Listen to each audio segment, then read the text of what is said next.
Et bonjour à tous, je vous retrouve au jardin pour une vidéo, pas de potager cette fois, mais plutôt de fruitiers, de vergers. Je me rends compte qu'en 3 ans de chaîne, je vous ai encore jamais fait faire le tour en fait des arbres, de tous les arbres du terrain.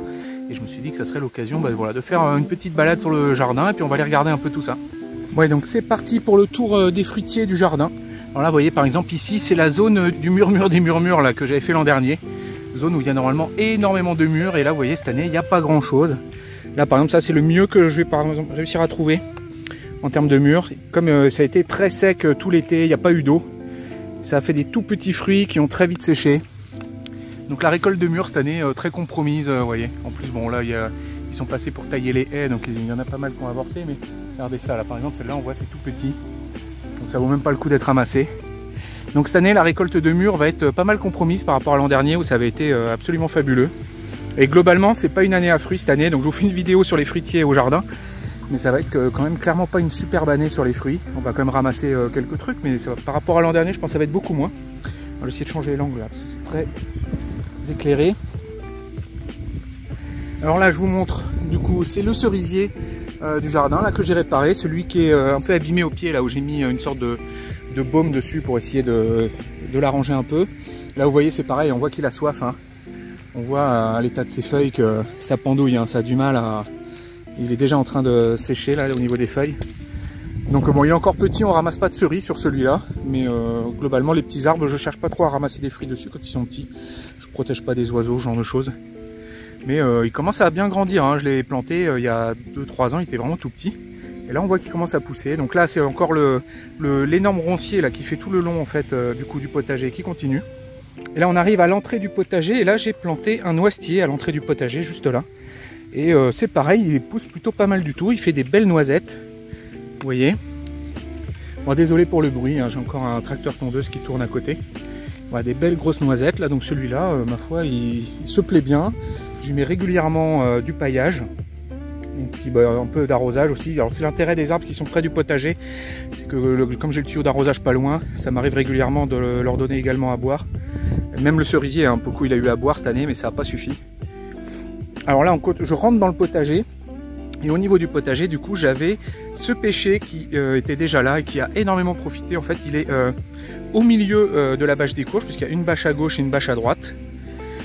Et là, il est en plein milieu et il profite pleinement en fait de l'arrosage automatique des courges pour également s'arroser lui-même. Hein. Donc du coup, c'est assez intéressant ça. Au niveau de l'arrosage automatique, les arbres qui sont juste à côté en profitent également. Parce qu'il était vraiment tout petit et en 2 ans il a poussé d'un coup. Alors l'an dernier il a donné beaucoup de pêche, un petit peu cette année, beaucoup moins.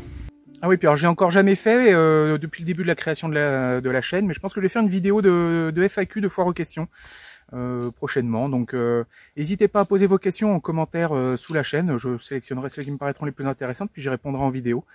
Et donc voilà, mettez-les en commentaire sous la vidéo. Je pense que je ferai un post à côté également pour inciter les gens à poser leurs questions. Et puis on se retrouvera dans une vidéo prochainement pour répondre à toutes ces questions. Allez, on continue la balade.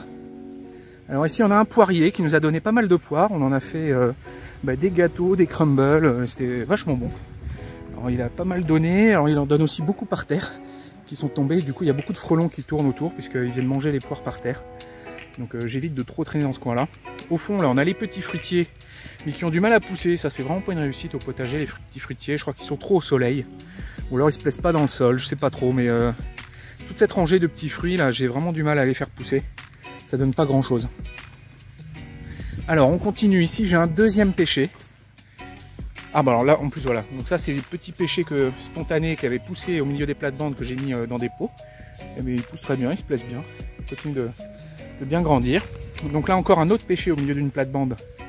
Alors celui-là il m'embête plus parce que bon il commence à donner pas mal de fruits aussi. Mais là il est vraiment trop au milieu d'une plate-bande et puis au pied je peux pas vraiment cultiver. L'agroforesterie ça fonctionne, il faut quand même une certaine distance à l'arbre. Planter juste au pied de l'arbre, ça a vraiment du mal à pousser. Ça a tendance en plus à très vite à sécher le sol, enfin à pomper tout ce qui a mangé dans le sol et donc le sol redevient tout de suite très dur. Donc voilà, là c'est compliqué de cultiver au pied de cette zone là. Mais bon, l'arbre, lui, pour le coup, il se porte bien. Alors, on continue. Oui. Ah, vous voyez, là, j'étais en train de lancer l'arrosage là pour le potager. Donc le grand seau se remplit. Ceux qui m'avaient demandé d'ailleurs, j'ai mesuré, hein, si j'enlève l'embout là, mais dit enlève l'embout, tu verras ça va se remplir beaucoup plus vite. Effectivement ça va un peu plus vite, je passe de 70 secondes pour un arrosoir à 60 secondes. Donc c'est quand même pas fameux. Juste par contre si je me branche directement à la sortie, là où il y a la pression, là ça va beaucoup plus vite, mais ça m'arrange vraiment pas dans mon installation.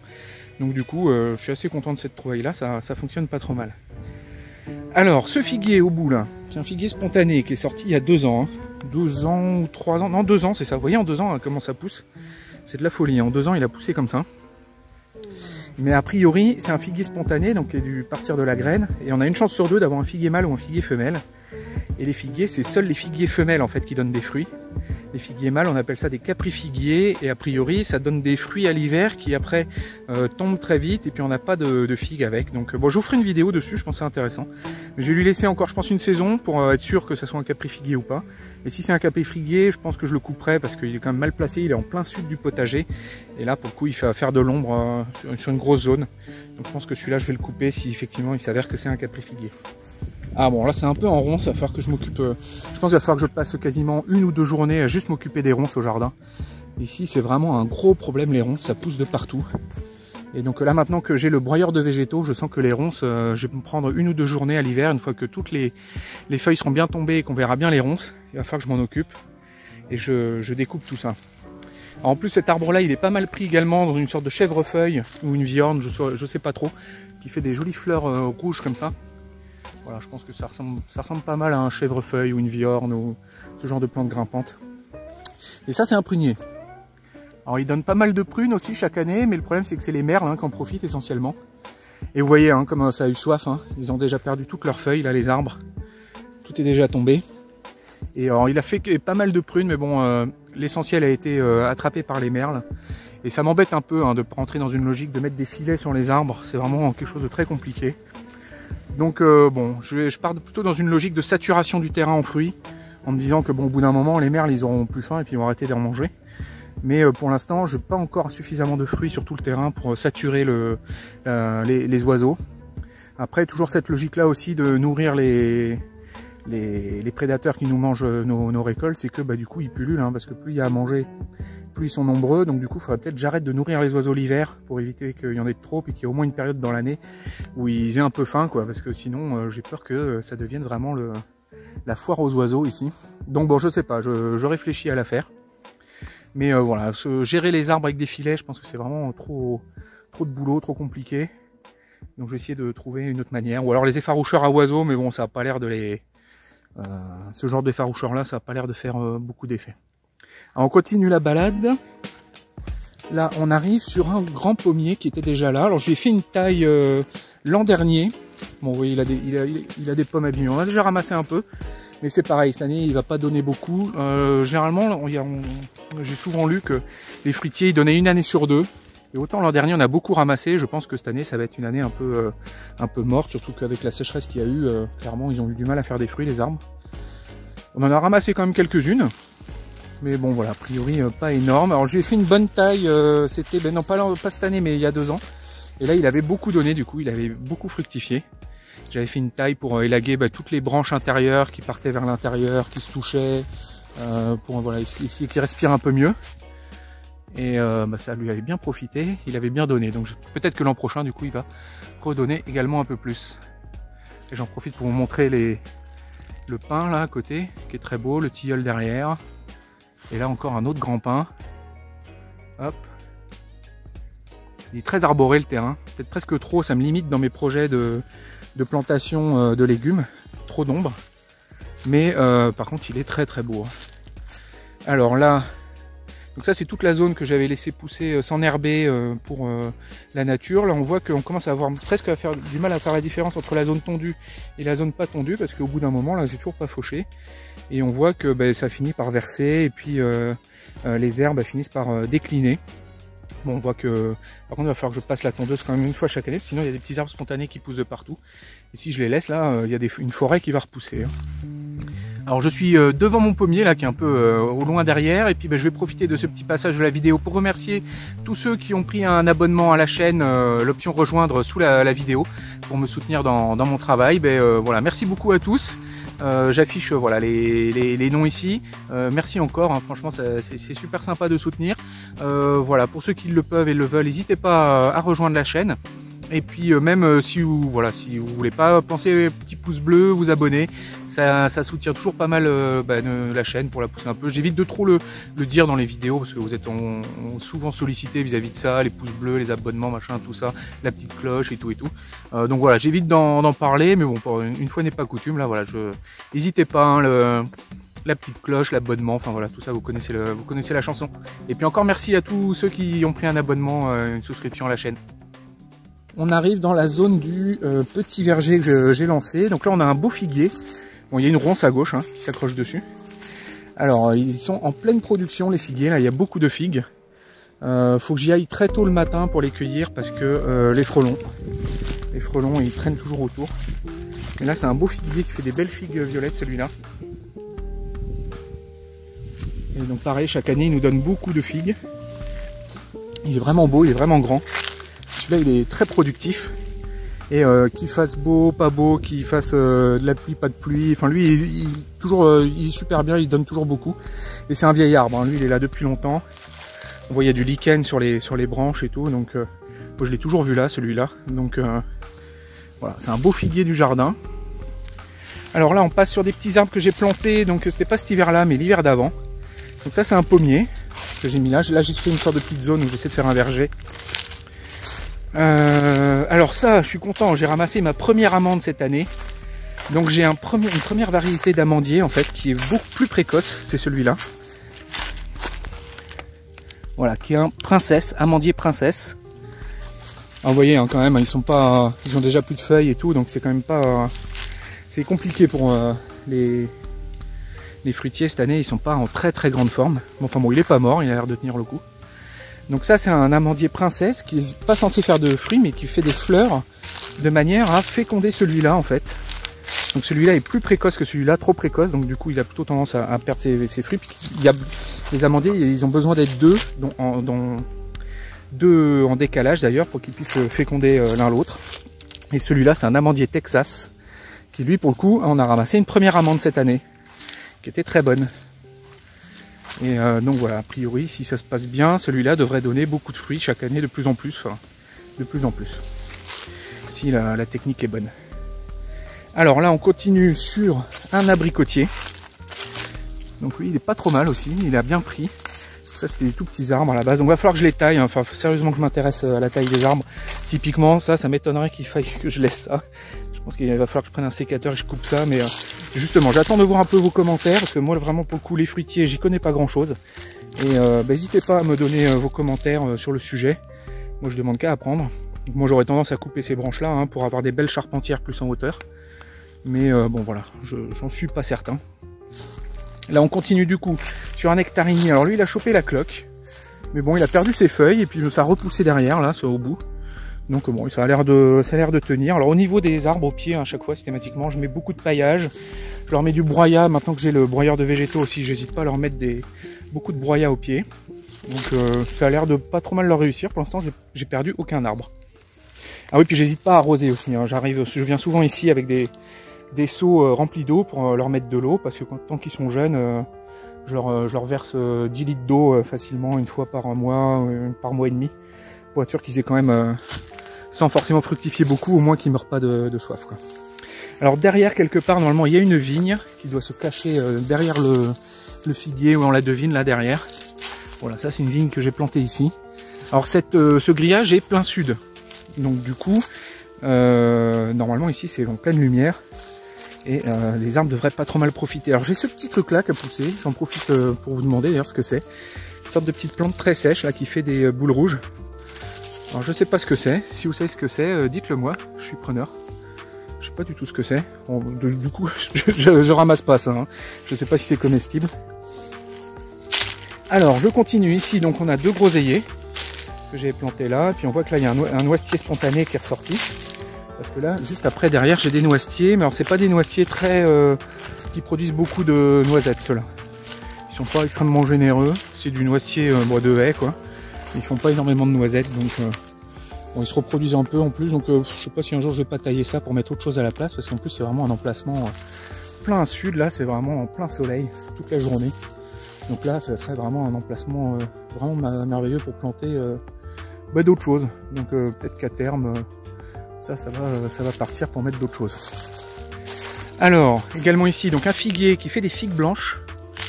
Elles sont super bonnes, celles-là. Je regarde avant de m'approcher s'il n'y a pas des frelons. Alors cette année, on n'a pas de frelons asiatiques, on a que du Vespa crabreau là. Donc s'il y en a un là-haut, là je le vois qui tourne. Mais il est loin. Moi j'aime pas trop ça, les frelons. Puis, généralement, quand ils sont occupés avec les fruits, ils s'en foutent un peu de nous. Mais voilà, il fait de très belles figues. Donc là c'est pareil, là je pense qu'il va falloir faire le tour pour les ramasser. Alors autant les mûres cette année c'est pas fameux, autant les figues il y en a beaucoup. Donc là voilà, le figuier qui donne bien. Donc là encore un noisetier. Alors les noisetiers ici ça pousse en spontané, il y en a partout. Donc je sais même pas si je vais tous vous les montrer parce qu'il y en a vraiment partout. Voilà, alors là on a fini cette zone là du terrain. Hop. Donc là je m'aventure au milieu de la brousse justement que je tombe pas. Alors là on voyait un yucca. Je suis pas super fan de ces arbres là, mais bon il était là et puis bon il a l'air de se plaire donc je le laisse. Alors ça c'est une zone, oh, je vous en reparlerai sûrement dans d'autres vidéos, puis je sais pas si ça va se faire, mais j'aimerais bien ici faire une sorte de jardin de thé japonais avec une grande mare, une petite construction et puis une sorte de zone complètement fermée par de la végétation et puis des grosses pierres, enfin faire vraiment quelque chose de bien quoi, avec des moyens. Peut-être qu'un jour ça se fera. Parce que mine de rien, le terrain est grand. Et là, il y aurait vraiment une belle zone pour faire quelque chose. Donc je sais pas, c'est un projet là que je mûris dans la tête. Faire une sorte de petite zone de méditation, enfin de repos de la tête. Donc c'est quelque chose à laquelle je réfléchis. Alors ici on a des pruniers, c'est une sorte de pruniers sauvages hein, qui font de la prune à cochon, hein, comme disait le grand-père à ma femme. Et bon, ils en font beaucoup, ça nourrit beaucoup les oiseaux, les merles, en début de saison. Pour ça, ceux qui me disent que les merles ils viennent piquer les tomates parce qu'ils ont soif, moi je les vois manger des fruits toute l'année, hein, toute l'année je les vois passer, et puis ils sont pas farouches, hein, ils viennent nous narguer à 2-3 mètres, et puis ils ont toujours une boule rouge dans la bouche. Alors quand c'est pas une prunelle, c'est une prune, sinon c'est, je sais pas moi, tout ce qu'ils arrivent à trouver dans le jardin. Ils mangent tous les fruits, hein, les cerises, tout ça, donc pour le coup, ils sont gourmands, et ici ils sont bien nourris. Alors on continue, donc là il y a un noisetier encore. Là il donne pas mal de noisettes, il est pas trop mal encore, c'est pas le pire. Et là au pied du coup j'ai replanté un des noisetiers que m'avait amené André Abrahami. Donc je l'ai repiqué, puis moi j'espère qu'il va bien se porter. Il a pas énormément de lumière, mais bon j'espère quand même qu'il va réussir à trouver à faire son trou. Alors pareil, dans les arbres que m'avait ramené André quand il m'a rendu visite, il y avait un châtaignier. Alors je vais essayer de le faire pousser ici, parce que ça c'est la limite du terrain. Donc je vais essayer de le faire pousser ici, pour voilà, que je puisse appuyer la clôture du coup dessus. Donc ça serait vraiment sympa si je pouvais faire ça. Donc là vous voyez encore partout là des ronces, avec de la mûre de partout. Alors sur le terrain on a aussi pas mal de sureaux, qu'on arrive à trouver par-ci par-là. Et puis du laurier sauce aussi. Donc ça c'est pareil, hein, ça pousse un peu partout, on en trouve de manière très spontanée. Donc voilà, ça fait partie des choses qu'on a sur le terrain. Et alors comme l'autre jour, je vous ai fait une petite vidéo sur l'autonomie, je vous montre un peu également le genre de choses sur lesquelles on a avancé cette année. Voilà, c'est une sorte de cabanon, enfin d'abri à bois. Alors c'est un abri à bois ouvert, il n'est pas entièrement fermé. Là vous voyez par exemple le bois qu'on a coupé, donc je m'étais fait livrer en 1 mètre, que j'ai coupé à la tronçonneuse en morceaux plutôt de 30-40. Voilà, ce genre de grande structure. Et c'est du boulot. Je suis plutôt content du résultat. Bon, il y a les lignes à linge là, attention, je me recule. Avec une sorte de contraste entre le bois de bardage et puis le bois qui a plus servi du coup à faire la structure. Je trouve ça plutôt joli. Il y a quasiment 20 mètres carrés de cabanon. Donc voilà le genre de tryhard de l'année. Donc plutôt du bon boulot, plutôt content de moi. Et voilà, ça fait partie du genre de truc. J'ai tout fait moi-même avec un ami qui est venu m'aider un peu sur les dimanches pour les apéros. Enfin essentiellement quand même tout seul. Et d'ailleurs faire la structure tout seul ça a été compliqué parce que fallait aligner les différents piquets et tout, et pour le coup il n'est pas hyper droit hein, puisque justement j'ai galéré un peu sur l'alignement. Mais plutôt content de moi quand même, je trouve que c'est plutôt joli, ça a plutôt de la gueule. Puis du coup on va pouvoir abriter pas mal de choses dessous, notamment le bois. Et pour ce qui est du bois là, avec tout ce que j'ai taillé, alors on en a encore un peu à côté hein, du bois. Hein. Et donc là ouais voilà, on a le bois là pour l'hiver, plus le petit bois à côté là, donc normalement avec ce petit bois là on va pouvoir en allumer du feu. Vous retrouvez là du coup les bouts du bouleau qu'on a taillé l'autre jour, et qui était mort. Et puis du coup je récupère énormément de sure, qui va sûrement aller partir au potager. Donc ça fait des fins d'azote de tous les diables, donc faut surtout pas mettre ça juste avant de faire une culture.